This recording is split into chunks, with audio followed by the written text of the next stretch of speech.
Hello, तो जय हिंद दोस्तों। स्वागत है आपका जीके जी सुमित के इस यूट्यूब चैनल पर। और आज हम लोग देखने वाले हैं एडुटेरिया का BSSC CGL 4 का प्रैक्टिस सेट, जो कि एडुटेरिया का वॉल्यूम 2 है हमारा। और आज हम लोग देखने वाले हैं, तो आइए देखते हैं, चलते हैं। आज हमारा पहला प्रैक्टिस सेट है, प्रैक्टिस सेट नंबर 1 है हमारा। और जैसा कि देख सकते हैं, बिहार SSC के लिए है प्रैक्टिस सेट 1। आज हम लोग कराने वाले हैं, तो आप लोग ध्यान से देखिएगा। आइए चलिए देखते हैं, क्वेश्चन की ओर चलते हैं। तो क्वेश्चन हमारा पहला नंबर क्वेश्चन है, तो आइए देख लेते हैं क्वेश्चन क्या कहता है। क्वेश्चन नंबर 1 देखिए, पहला क्वेश्चन है कि परम भागवत की उपाधि धारण करने वाला पहला गुप्त शासक था कौन। तो परम भागवत का उपाधि धारण करने वाला पहला गुप्त शासक था कौन। ऑप्शन है ए चंद्रगुप्त, बी चंद्रगुप्त द्वितीय, समुद्रगुप्त, स्कंदगुप्त। इसका राइट आंसर हो जाएगा ऑप्शन नंबर सी, समुद्रगुप्त। और समुद्रगुप्त जो है चंद्रगुप्त प्रथम का पुत्र है। और इसको भारत का नेपोलियन किसने कहा था। तो V.A. स्मिथ ने कहा था इसको भारत का नेपोलियन। और इन्होंने कविराज की भी उपाधि धारण किया था। आइए देखते हैं अगला क्वेश्चन। क्वेश्चन नंबर 2 देखिए, निम्नलिखित कथनों में से कौन सा कथन सही है। तो इसमें से सही कथन को चुनना है। तो पहला है हड़प्पा सभ्यता का उत्खनन 1921 में किया गया था, बिल्कुल सही है। हड़प्पा सभ्यता का उत्खनन जो है 1921 में किया गया था। ये किए थे दयाराम साहनी ने किया था। दूसरा है वर्तमान में हड़प्पा सभ्यता पाकिस्तान में है, बिल्कुल सही है, ये भी सही है। हड़प्पा सभ्यता ब्यास नदी के किनारे है, नहीं है, नाम बिल्कुल गलत है। हड़प्पा सभ्यता जो कि रावी नदी के किनारे स्थित है। हड़प्पा के उत्खननकर्ता R.D. बनर्जी हैं, दयाराम साहनी ने इसका उत्खनन किया था, जो कि बिल्कुल गलत है। छात्र वाला ताम्र रथ हड़प्पा से मिला है, नहीं, ये भी गलत है। तो इसका राइट आंसर हो जाएगा ऑप्शन नंबर ए, केवल 1 और 2 सही है। आगे देखिए क्वेश्चन नंबर 3 देखिए, 3 क्या कहता है। 3 देखिए, 3 है हड़प्पा संस्कृति के ह्रास के लिए विभिन्न कारण सुझाए गए हैं। नीचे दिए गए कारणों पर विचार कीजिए और उनमें से छिन्नतम कारण को इंगित कीजिए। तो ऑप्शन इसका है लगातार प्राकृतिक रूप से बाढ़ आने की घटनाएं होती रहती है। ये तो होती रहती है, लेकिन ये छिन्नतम पूछा, छोटा कारण क्या है। मृदा लवणता की वृद्धि से उर्वरता घटती है, ये भी नहीं है आंसर। आगे देखिए सी, भूकंप के कारण सिंधु मार्ग में परिवर्तन हुआ जिसमें अपलायन हुआ। डी ऑप्शन देखिए, आर्यों के आक्रमण पर हड़प्पा संस्कृति को नष्ट कर दिया गया। तो इसका right answer option number D है, जो कि आर्यों के आक्रमण पर हड़प्पा सभ्यता को नष्ट कर दिया, यही इसका राइट आंसर है। आगे देखिए क्वेश्चन नंबर 4, उल्लुक तथा दावा व्यवस्था का संबंध तुगलक काल में निम्नलिखित में से किससे था। तो उल्लू तथा दावा व्यवस्था का संबंध निम्नलिखित में किससे था। तो इसका right answer option number B है, डाक व्यवस्था से था। और भारत में जो है डाक व्यवस्था, 2 तरह का डाक व्यवस्था का उल्लेख मिलता है। जो पहला है उल्लुक व्यवस्था, पहला है जहाँ 4 मील की राजकीय घोड़ों की व्यवस्था थी। और दूसरा है पैदल डाक व्यवस्था को, दूसरा है पैदल, जो कि दिया है पैदल को ही दावा डाक व्यवस्था को बोला जाता है। आगे देखिए क्वेश्चन नंबर 5,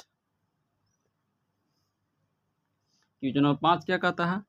5 है शेरशाह की प्रशासनिक व्यवस्था के संदर्भ में निम्नलिखित कथनों पर विचार कीजिए। शेरशाह के प्रशासनिक व्यवस्था के संदर्भ में निम्नलिखित कथनों पर विचार करना है। तो पहला है परगना सिकदार के अधिकार में था, बिल्कुल सही है, राइट आंसर है। आगे देखिए 2, मुंशी भू राजस्व की वसूली की देखरेख करता है, बिल्कुल सही है। तीसरा है शेरशाह ने सोने चांदी और तांबे के सिक्के चलाए थे, बिल्कुल सही है। तो इसका right answer option number D हो जाएगा, तीनों सही है। आगे देखिए क्वेश्चन नंबर 6 क्या कहता है। 6 निम्नलिखित में से कौन सी एक विशेषता एकता व्यवस्था की नहीं है। तो निम्नलिखित में से कौन सी एकता व्यवस्था की एक विशेषता नहीं है। तो ऑप्शन देखिए, ऑप्शन है इक्ता एक राजस्व एकत्रित करने की व्यवस्था है। ऑप्शन बी, सियासतनामा इक्ता व्यवस्था की जानकारी का स्रोत है। सी, इक्ता से एकत्रित राजस्व सीधा सुल्तान के खाते में जाता है। डी, मुक्ति को इक्ता से एकत्रित राजस्व से सैनिक रखने पड़ते हैं। इसका राइट आंसर क्या है? Right answer option number C है, जो कि इक्ता से एकत्रित राजस्व सीधा सुल्तान के खाते में जाता है। और इक्ता का शाब्दिक अर्थ क्या होता है? हस्तांतरित लगान या अधिन्यास, ठीक ना। और इक्ता की सर्वप्रथम परिभाषा किस बुक में दिया गया था? तो निजामुल मुल्क तुसी की बुक है, जो कि सियासतनामा में इसका उल्लेख मिला है, सर्वप्रथम परिभाषा मिला है। आगे देखिए क्वेश्चन नंबर 7 क्या कहता है? 7 है, औरंगजेब के संदर्भ में निम्नलिखित कथनों पर विचार कीजिए। तो औरंगजेब के संबंध में निम्नलिखित कथनों पर विचार कीजिए। तो आइए कथन देखिए। मतलब पहला कथन, उसने कश्मीर से लेकर निजी तथा हिंदू कस्ब से लेकर चटगांव तक साम्राज्य का विस्तार किया था। बिल्कुल सही है। जम्मू कश्मीर से लेकर जिंजी हिंदू कस्ब से लेकर चटगांव तक साम्राज्य का विस्तार किया था। दूसरा है, उसे जिंदा पीर कहा जाता है, औरंगजेब को जिंदा पीर भी कहा जाता है, ये भी राइट आंसर सही है। उसने टनफी कानून को अपनाया था, बिल्कुल सही है। तो इसका राइट आंसर हो जाएगा ऑप्शन नंबर डी, तीनों सही है कथन। इसी तरह से कथन वाला क्वेश्चन कहते घड़ी ट्रेंड चल गया है और कथन वाला ही क्वेश्चन पूछ रहा है। और जो कि सीजल 4 का एग्जाम है तो कथन तो जरूर पूछेगा, इसलिए कथन पर ध्यान दीजिएगा।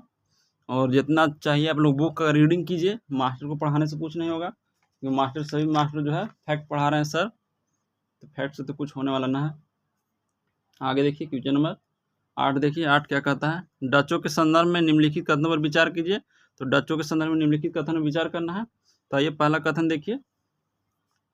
पहला कथन है, इन्होंने गोलकुंडा के शासक से फरमान प्राप्त कर मछलीपट्टनम में पहली कोठी बनाई थी। बिल्कुल सही है, पहली कोठी मछलीपट्टनम में ही बनाई थी। आगे देखिए, इन्होंने दक्षिण पूर्व में एशिया मसालों के द्वीप पर वर्चस्व स्थापित किया था। ये भी राइट आंसर है, सही है। पहला भी सही है, दूसरा भी सही है। इन्होंने कोरोमंडल के स्थानीय शासक से पुलिकट हासिल कर लिया था। बिल्कुल सही है। 4, इन्होंने सूरत में अपनी पहली फैक्ट्री बनाई थी। नहीं, पहली फैक्ट्री तो इन्होंने मछलीपट्टनम में बनाई थी। बिल्कुल गलत है। तो इसका राइट आंसर हो जाएगा, राइट आंसर क्या हो जाएगा? राइट आंसर हो जाएगा 1, 2, 3 सी, 1 इसका राइट आंसर हो जाएगा। आगे देखिए क्वेश्चन नंबर 9 क्या कहता है? 9 कहता है, 1857 की क्रांति के धार्मिक कारणों के संबंध में नीचे दिए गए कथन पर विचार करना है। 1857 की क्रांति के धार्मिक कारणों पर कथन पर विचार करना है।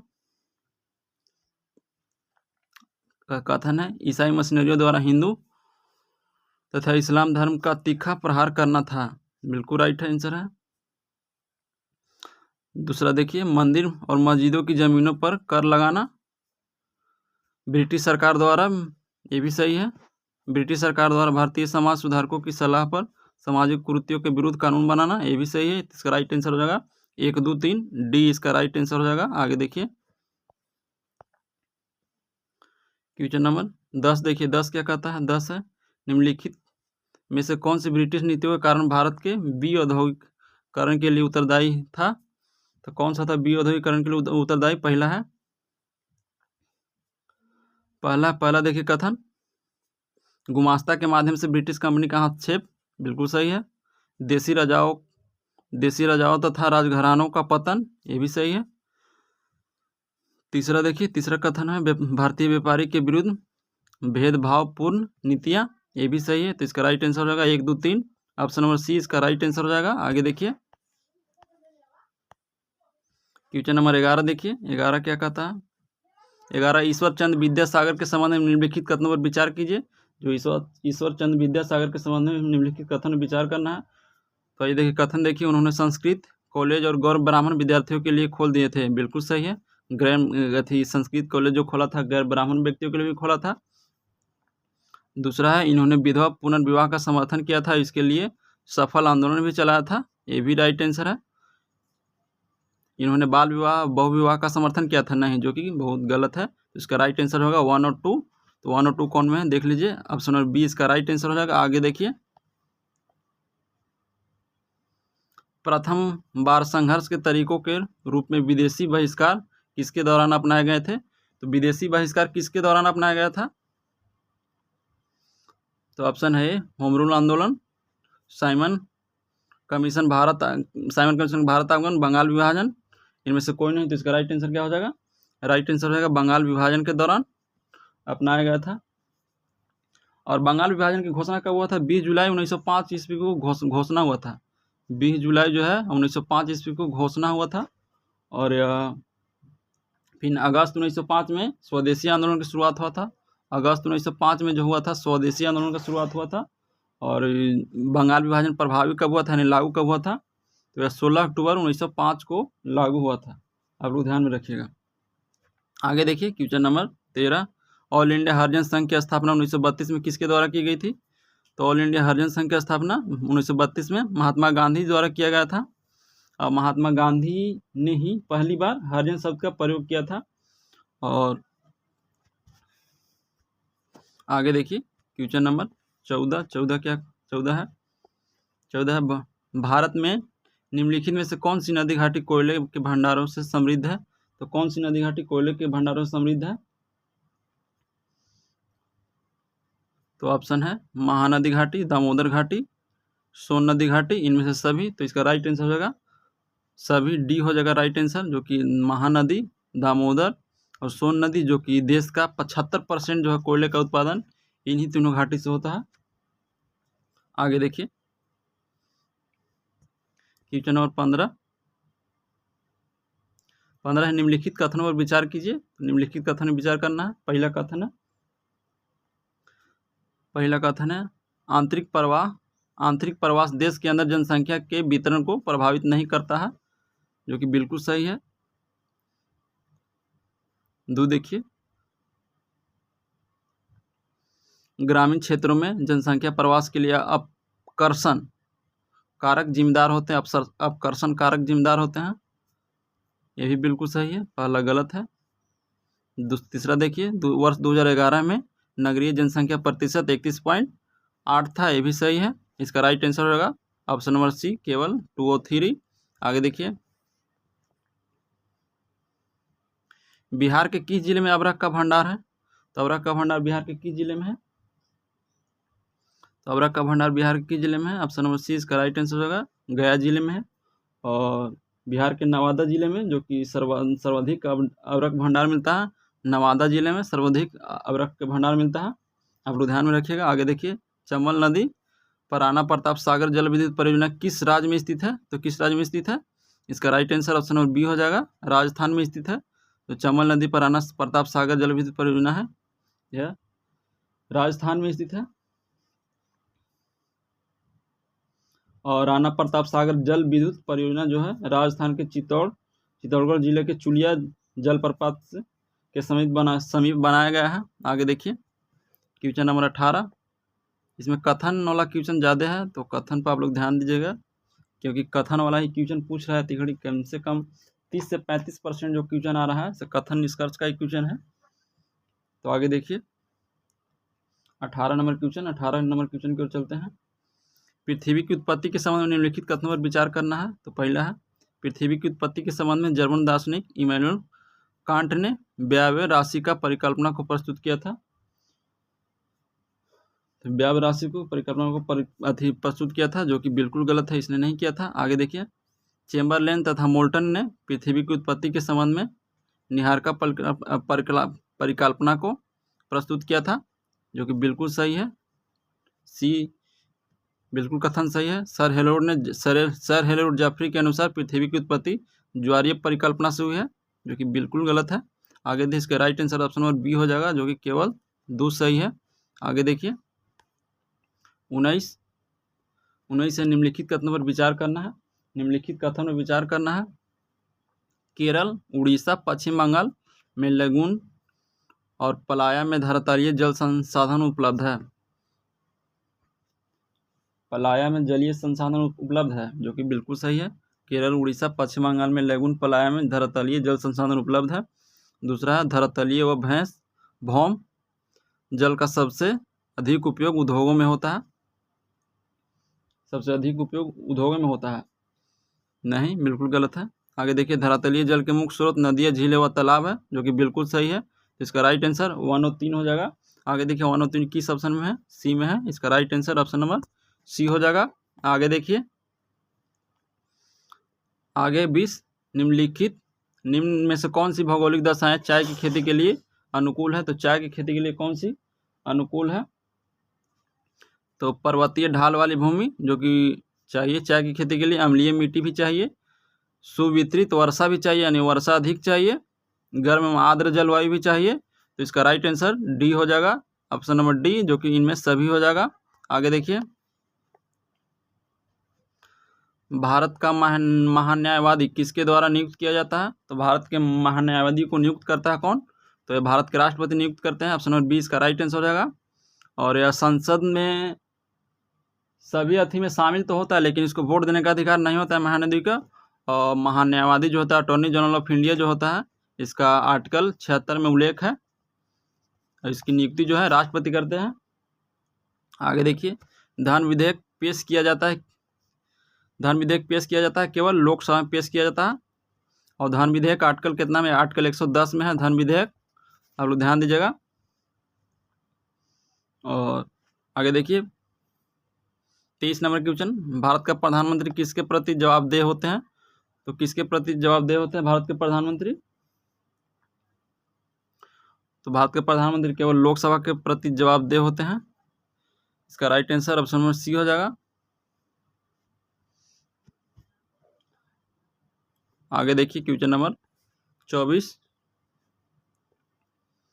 केंद्र सरकार में उच्च नागरिक सेवा अधिकारी कौन है? तो केंद्र सरकार में उच्चतम नागरिक सेवा अधिकारी कौन है? तो भारत का महान्यायवादी होता है।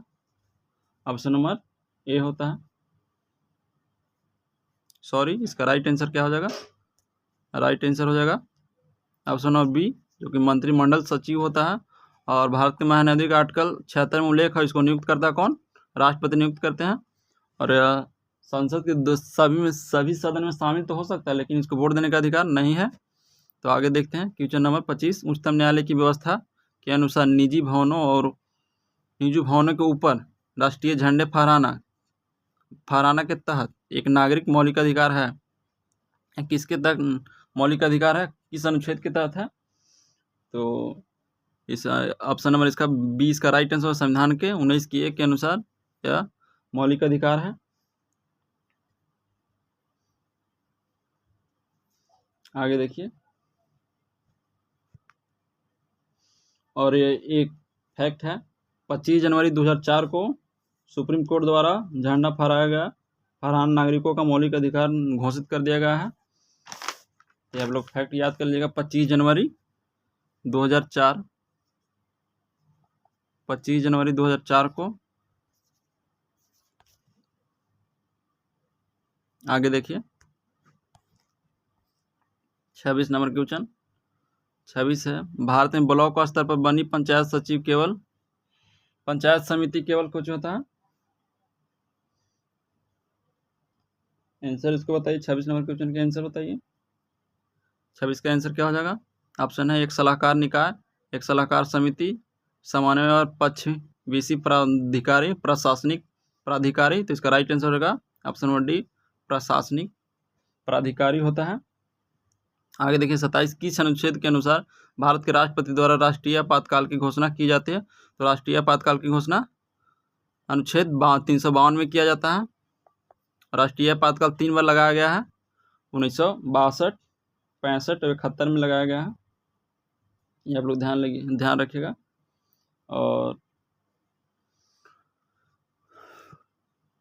आपातकाल किस कौन सी भाग में है? तो यह भाग 18 में है, 352 से 360 तक है। और 356 में राजकीय आपात है, जो कि राज्य में राष्ट्रपति शासन लागू होता है। और 360 में वित्तीय आपात है। आप लोग ध्यान रखिएगा आर्टिकल में। आगे देखिए, एक गैर सदस्य के रूप में संसद के किसी सदन की कार्यवाही में भाग ले सकता है? तो गैर सदस्य के रूप में संसद की कार्यवाही में कौन भाग ले सकता है? तो यह महान्यायवादी जो है भाग ले सकता है। ऑप्शन नंबर सी इसका राइट आंसर है। महान्यायवादी की चर्चा कितना में? आर्टिकल 76 में। इसको नियुक्त करता है कौन? राष्ट्रपति करते हैं। और यह संसद के सभी सदनों में तो भाग ले सकता है, लेकिन इसको वोट देने का अधिकार नहीं है। आगे देखिए 29 नंबर क्वेश्चन, संविधान, भारत के संविधान में मौलिक कर्तव्य किस संविधान संशोधन द्वारा जोड़ा गया था? तो मौलिक कर्तव्य जो है 42वें संविधान संशोधन 1976 में जोड़ा गया था, जो कि सरदार स्वर्ण सिंह समिति की सिफारिश पर जोड़ा गया था। और शुरू में जो था मौलिक कर्तव्य 10 गो था, एगो जोड़ा गया था, जो कि 86वां संविधान संशोधन 2002 के द्वारा जोड़ा गया था। आगे देखिए, निम्नलिखित में से कौन सा वैश्वीकरण में सम्मिलित नहीं है? तो कौन सा वैश्वीकरण में सम्मिलित नहीं है? पहला, आयात शुल्क में कमी, ये वैश्वीकरण में सम्मिलित है। आयात लाइसेंसिंग का उन्मूलन, प्रत्यक्ष विदेशी निवेश का उन्मुक्त प्रवाह, ये भी शामिल है। सार्वजनिक क्षेत्र की इक्विटी विनिवेश, यह जो है ऑप्शन नंबर डी जो है राइट आंसर है, ये सम्मिलित नहीं है। आगे देखिए, भारत में पहली पंचवर्षीय योजना निम्नलिखित में से किस मॉडल पर आधारित है? तो इसका राइट आंसर ऑप्शन नंबर ये हो जाएगा, जो कि हेराल्ड डोमर मॉडल पर आधारित है। और पीसी महालनोबिस मॉडल पर आधारित है सेकंड पंचवर्षीय योजना। और पहला पंचवर्षीय योजना का टाइम पीरियड है 1951 से 51 से कितना है 56 तक है। दूसरा का 56 से 61 तक है। आप लोग ध्यान रखिएगा, पूछता है। अब पहला का उद्देश्य क्या है? कृषि पर सबसे ज़्यादा उद्देश्य है कृषि, और दूसरा है औद्योगिकरण, और तीसरा में है दोनों को मिलाकर कृषि औद्योगिकरण दोनों है। आगे देखिए,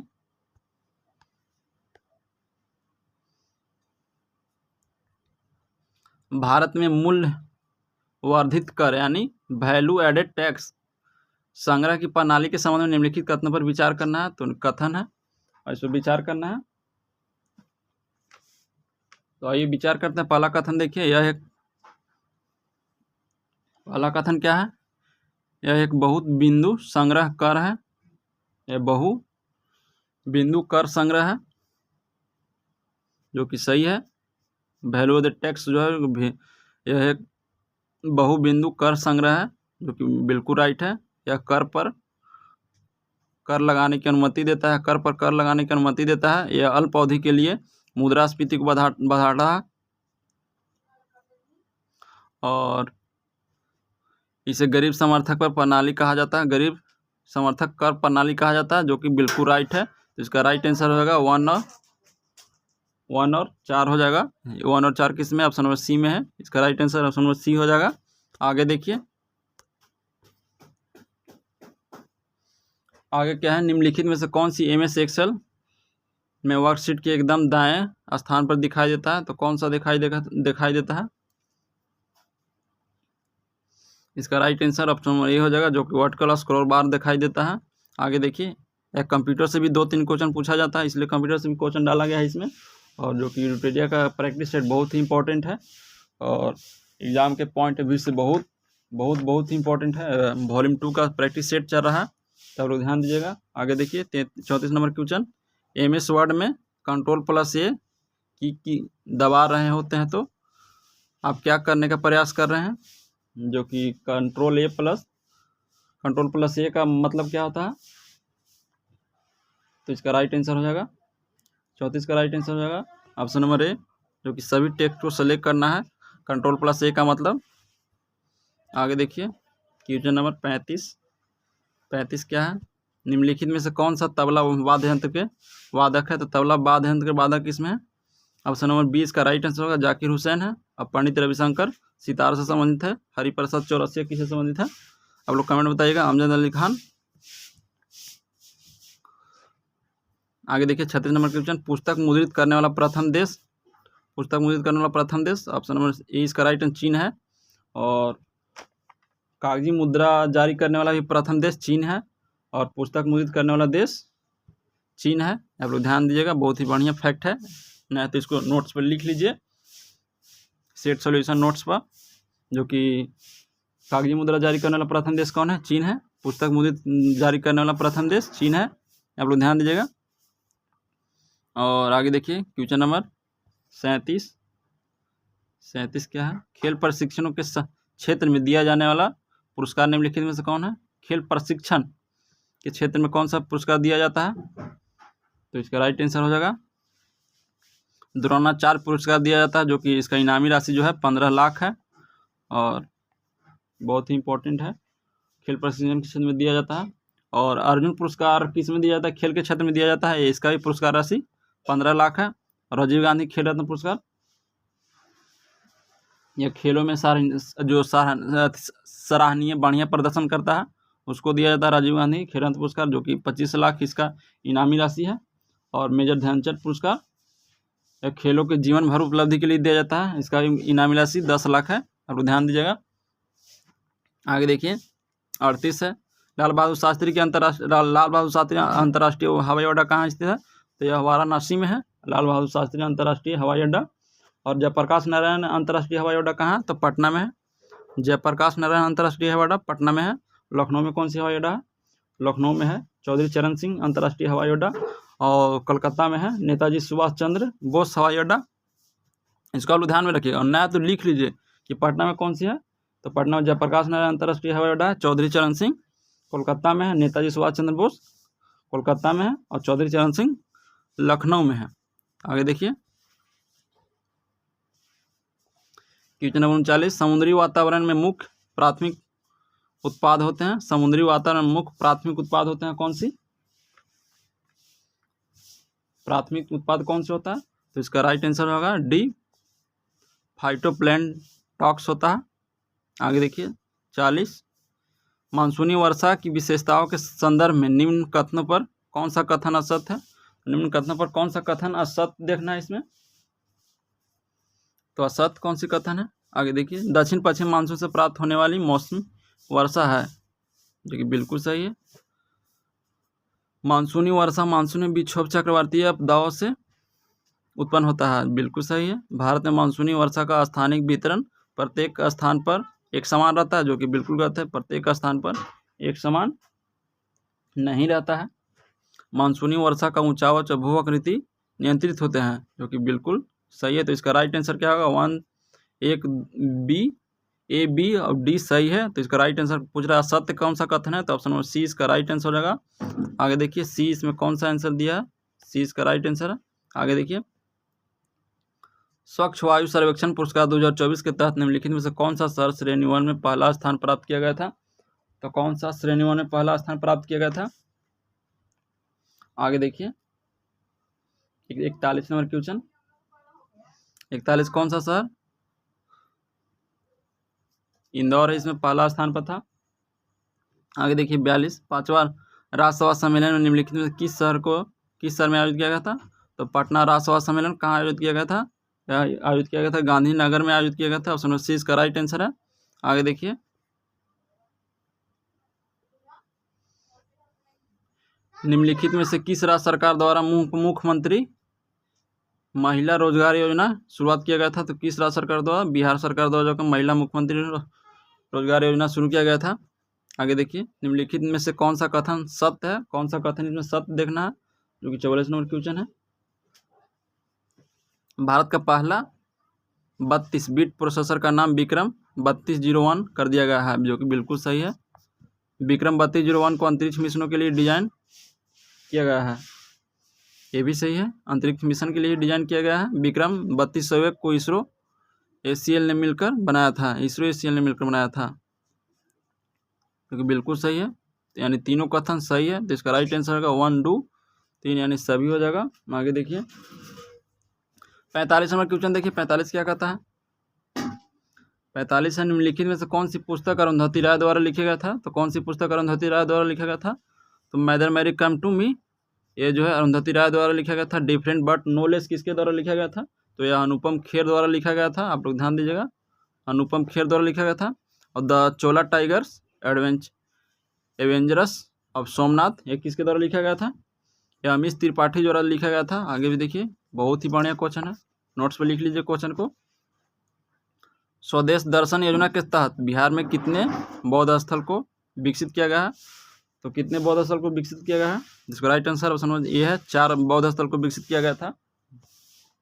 आगे देखिए 47 नंबर क्वेश्चन, 47 है नीति आयोग ने कब तक दालों के उत्पादन को दोगुना करने का लक्ष्य रखा है?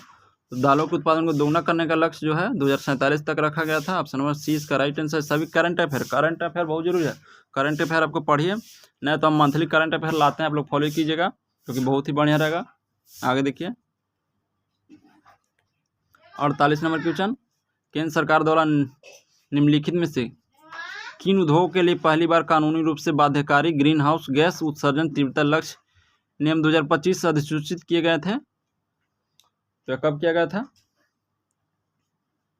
इसका राइट आंसर क्या हो जाएगा? राइट आंसर ऑप्शन देखिए एल्युमिनियम, सीमेंट बिल्कुल सही है, क्लोर क्षार ये भी सही है, लुगदी और कागज ये भी सही है।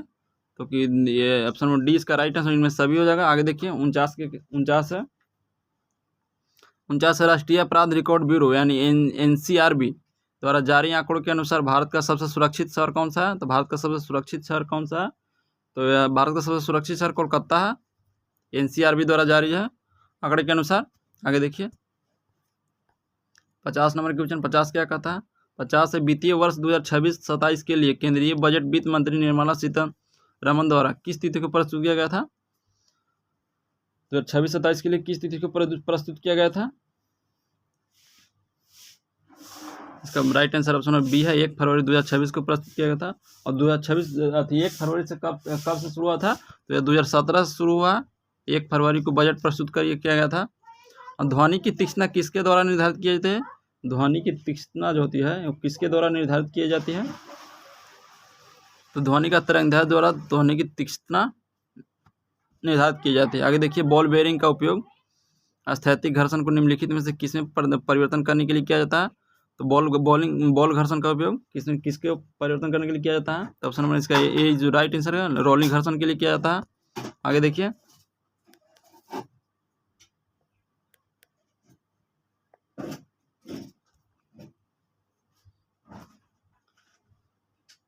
53 नंबर क्वेश्चन देखिए, 53 क्या कहता है?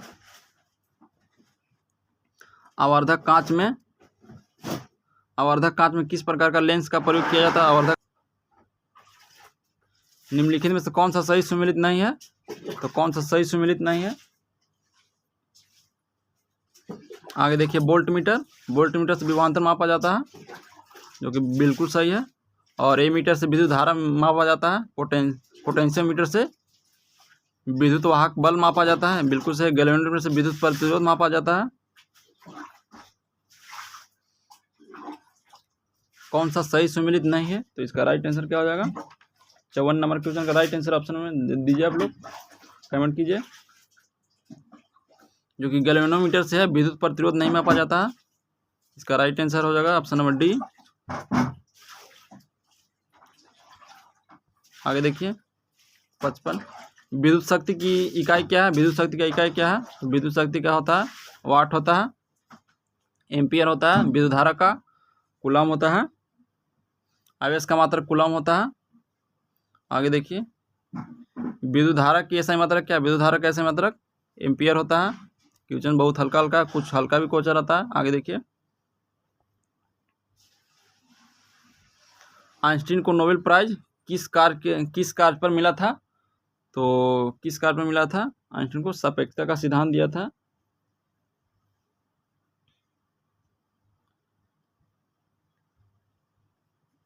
सत्तावन नंबर क्वेश्चन है क्या? आइंस्टीन को नोबेल प्राइज किस वर्ष मिला था? किस कार्य पर मिला था? तो प्रकाश विद्युत प्रभाव के लिए मिला था, जो कि 1930 में नोबेल पुरस्कार मिला था इनको। आगे देखिए अम्ल धातु कार्बोनेट से अभिक्रिया कर कौन सी गैस मुक्त करती है? तो अम्ल धातु जो है कार्बोनेट से अभिक्रिया करके CO2 गैस मुक्त करता है। आगे देखिए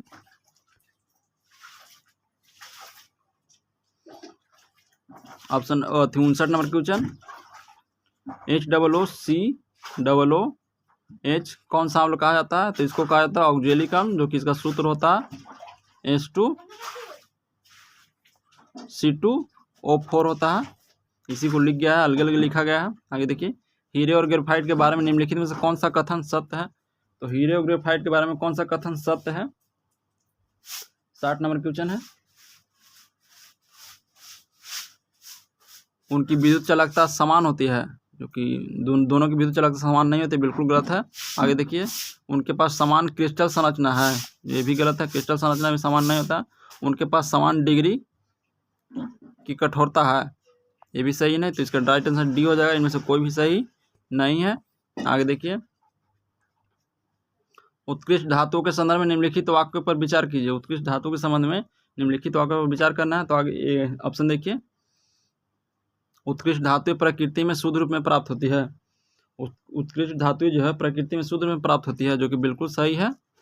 यूरेनियम में शीशा उत्कृष्ट धातु के उदाहरण है? नहीं, उत्कृष्ट धातु का उदाहरण यूरेनियम और शीशा नहीं है। तो इसका right answer option number A हो जाएगा, केवल 1 हो जाएगा। आगे देखिए, रेत और नेप्थलीन के मिश्रण को किसके द्वारा अलग किया जाता है? तो रेत और नेप्थलीन के मिश्रण को किसके द्वारा अलग किया जाता है? तो यह अलग किया जाता है उदरपातन द्वारा, जो कि सब्लिमेशन होता है। आगे देखिए, क्वेश्चन नंबर 63 क्या कहता है? प्राकृतिक रबर किसका बहुलक है? प्राकृतिक रबर जो है किसका बहुलक है? प्राकृतिक रबर किसका बहुलक है? तो इसका option number A right answer हो जाएगा, आइसोप्रीन का बहुलक है प्राकृतिक रबर। आगे देखिए, निम्नलिखित में से सबसे अच्छा अग्निशामक कौन सा है? तो सबसे अच्छा अग्निशामक कौन सा है? तो हो जाएगा CO2, कार्बन डाइऑक्साइड होता है सबसे अच्छा। टूटी हड्डियों की रक्षा के लिए प्लास्टर ऑफ पेरिस का प्रयोग होता है या जिप्सम से प्राप्त होता है?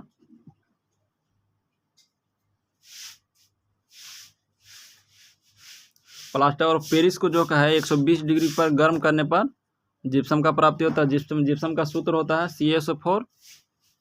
CaSO4 इंटू 2H2A होता है, ध्यान रखिएगा आप लोग। आगे देखिए 65, कंकाल के वे हिस्से जो हड्डियों की तरह सख्त नहीं होते हैं और जो मोड़े जा सकते हैं वो क्या कहलाते हैं? तो ऑप्शन इसका क्या हो जाएगा? ऑप्शन है वर्टिब्रे, कार्पल्स, कार्टिलेज, इनमें से कोई नहीं। तो इसका राइट आंसर क्या हो जाएगा? राइट आंसर हो जाएगा ऑप्शन नंबर सी, कार्टिलेज हो जाएगा, जो कि कंकाल की जो हड्डियों की तरह सख्त नहीं होते लेकिन मोड़े जा सकते हैं। आगे देखिए 67 नंबर क्वेश्चन। 67 क्या है? मादा एनफ्लूज को मादा क्यूलेकस से अलग किया जाता है क्योंकि अब बैठती है किसके स्तर पर? किसके स्तर पर बैठती है? 66 है। 67 नंबर क्वेश्चन देखिए, 67 ऑप्शन बी इसका राइट आंसर होगा, आधा स्तर पर बैठता है। शरीर के प्रतिरोध क्षमता से जुड़ा सबसे महत्वपूर्ण कोशिका किस प्रकार के? सबसे महत्वपूर्ण कोशिका किस प्रकार के है? तो इसका राइट आंसर क्या हो जाएगा? राइट आंसर हो जाएगा ऑप्शन नंबर सी हो जाएगा, लिम्फोसाइट है। आगे देखिए 69 नंबर क्वेश्चन। 69 क्या है? कार्बोहाइड्रेट के घोटनोपरांत अंतिम रूप से क्या बनता है? कार्बोहाइड्रेट के अंतिम रूप से क्या बनता है? तो अंतिम रूप से बनता है ग्लूकोज बनता है। उसमें सी इसका राइट आंसर है, पीयूष यानी पिट्यूटरी ग्रंथि किस में स्थित होता है? तो पिट्यूटरी ग्रंथि जो होता है पीयूष ग्रंथि यानी मास्टर ग्रंथि जिसको बोलते हैं, या मस्तिष्क में स्थित होता है। आगे देखिए, कड़वाहट के लिए मानव जीव का संवेदनशील क्षेत्र कौन सा है? जो कि कड़वाहट कौन सा देता है?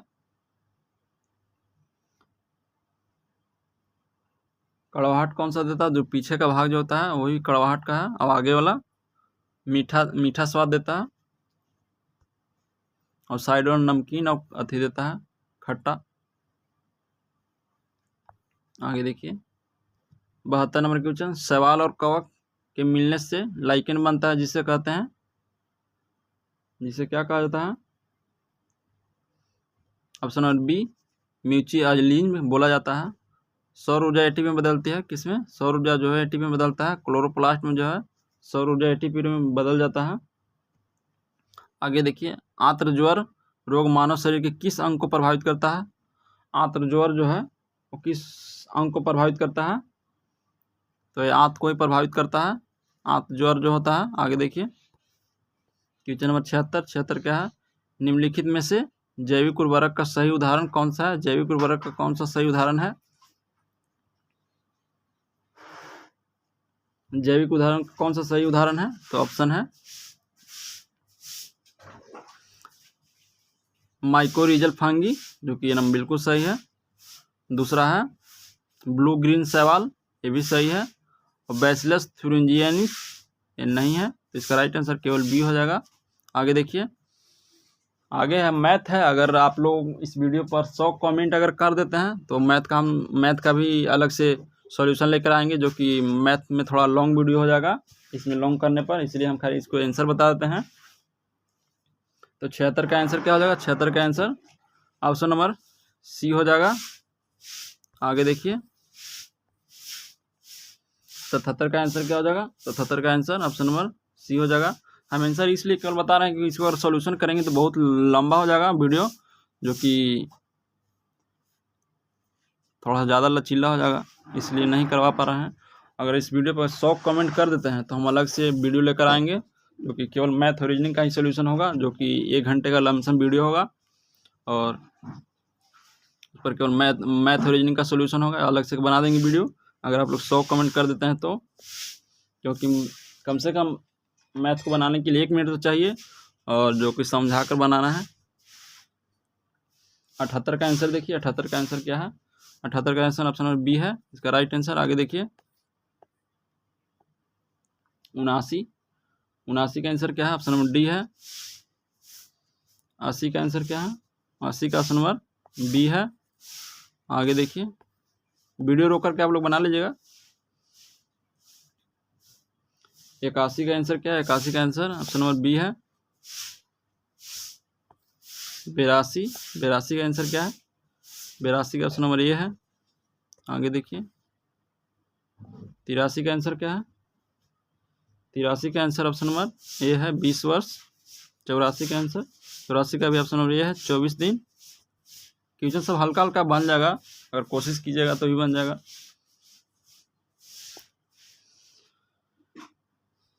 85 के आंसर देखिए, 85 के आंसर ऑप्शन नंबर सी है, जो कि 2.2/5 दिन होगा। आगे देखिए 86 नंबर क्वेश्चन, 86 नंबर क्वेश्चन का क्या आंसर होगा? 86 का आंसर ऑप्शन नंबर ए हो जाएगा, 18 दिन हो जाएगा। आगे देखिए 87 का आंसर क्या होगा? ऑप्शन नंबर बी होगा। केवल इस वीडियो पर आप लोग 100 कमेंट कर दीजिए तो हम अलग से मैथ का सॉल्यूशन भी लेके आएंगे, जो कि बहुत ही बढ़िया रहेगा। आगे देखिए 88 नंबर क्वेश्चन का आंसर, 88 का आंसर हो जाएगा ऑप्शन नंबर बी हो जाएगा। 89 का आंसर, 89 का आंसर क्या होगा? 89 का आंसर,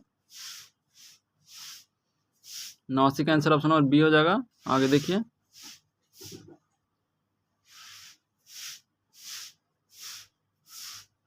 90 का आंसर क्या होगा? 90 के भी बी हो जाएगा। 91 का, 91 के ए हो जाएगा। आगे देखिए 92 का क्या होगा? 92 के भी बी आंसर हो जाएगा। 93 के सी हो जाएगा। 94 के, 94 का आंसर, 94 का आंसर ऑप्शन नंबर डी हो जाएगा। 95 के, 95 के भी क्या हो जाएगा? बी हो जाएगा। अगर इसको आपको पीडीएफ चाहिए तो पीडीएफ हमारा टेलीग्राम पर है, जो कि टेलीग्राम पर सर्च कीजिएगा जीके जीएस उम्मीद, तो वहाँ पर मिल जाएगा। और वहाँ पर बहुत ही अच्छा से पीडीएफ डाला हुआ रहता है, तो आप लोग पीडीएफ से भी सेट लगा सकते हैं। सेट लगा करके आंसर मिला लीजिएगा वीडियो देख करके। तो आगे देखिए 96 का आंसर क्या है? 96 का आंसर, 95 का आंसर क्या है? 95 का आंसर बताएं। 95 का आंसर ऑप्शन नंबर बी है, बी है। 96 का आंसर क्या है? 96 का आंसर क्या है? ऑप्शन नंबर डी इसका राइट आंसर है। आगे देखिए 97, 97 का क्वेश्चन देख लीजिए, अब आंसर आप लोग बता देना है। 97 का आंसर ऑप्शन नंबर ए है।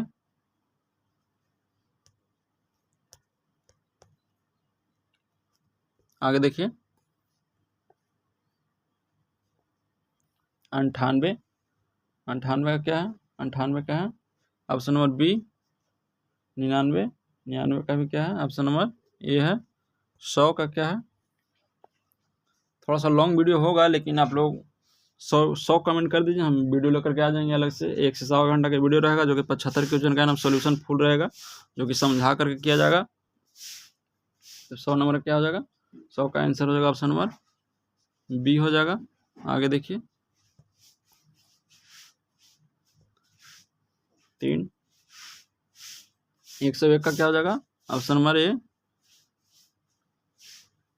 102 का क्या हो जाएगा आंसर? 102 का ऑप्शन नंबर डी हो जाएगा। 103 का क्या हो जाएगा?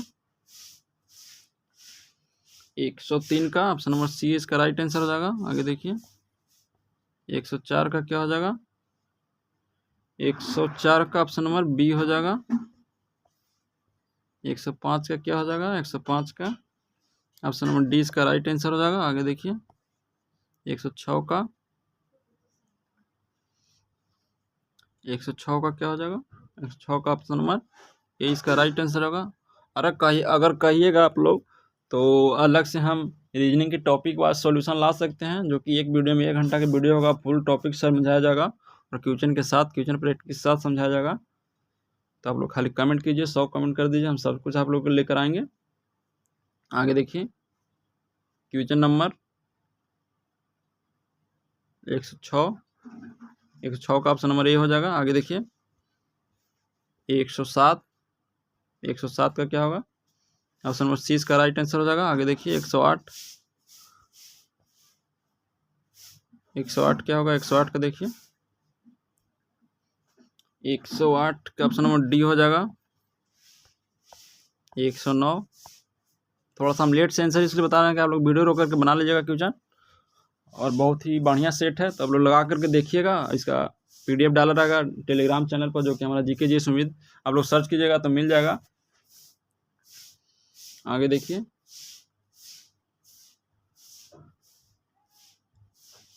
109 का ऑप्शन नंबर डी है। 110 का बी है। 111 का सी है। 112 डी। 113 के 113 का आंसर हो जाएगा। 113 के ए आंसर राइट आंसर है। आगे देखिए 114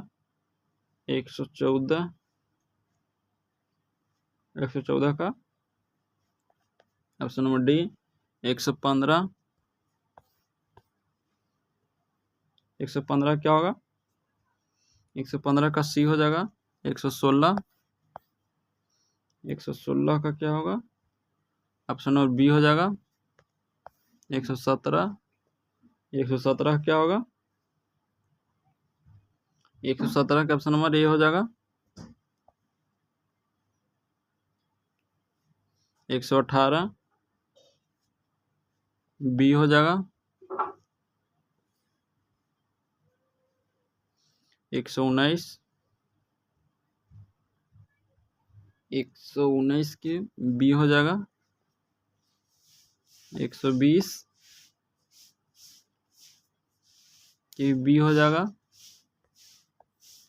121 के भी डी हो जाएगा। सॉरी, थोड़ा सा पेन गड़बड़ा जा रहा है। आगे देखिए 122 का क्या होगा? ए हो जाएगा इसका राइट आंसर। और 123 का क्या हो जाएगा? 123 का बी हो जाएगा। आगे देखिए 124 का क्या होगा? 124 का क्या हो जाएगा? 124 का डी इसका राइट आंसर। 125 का ए हो जाएगा। आगे देखिए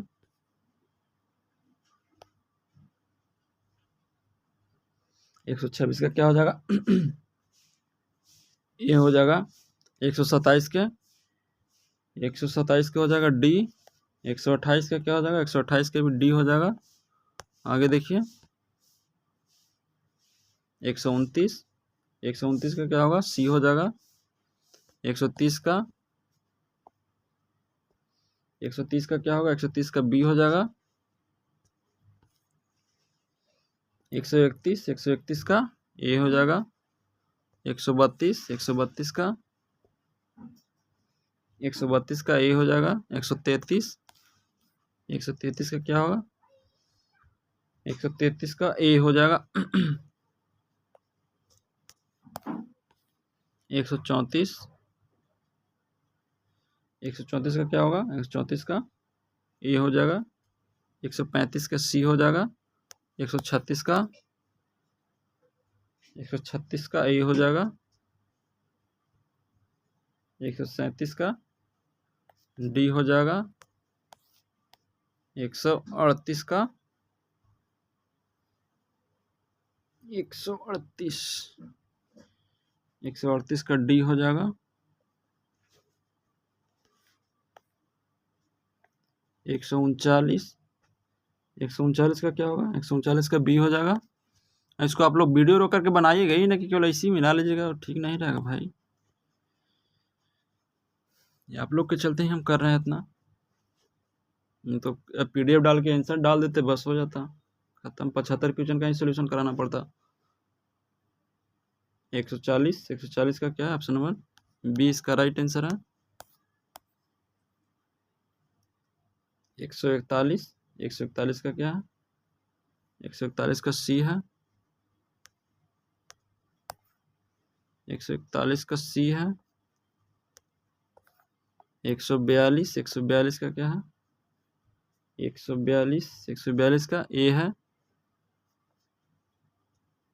143 का सी है, 143 का सी है 3। आगे देखिए 144 का क्या है, बी है। 144 का बी है।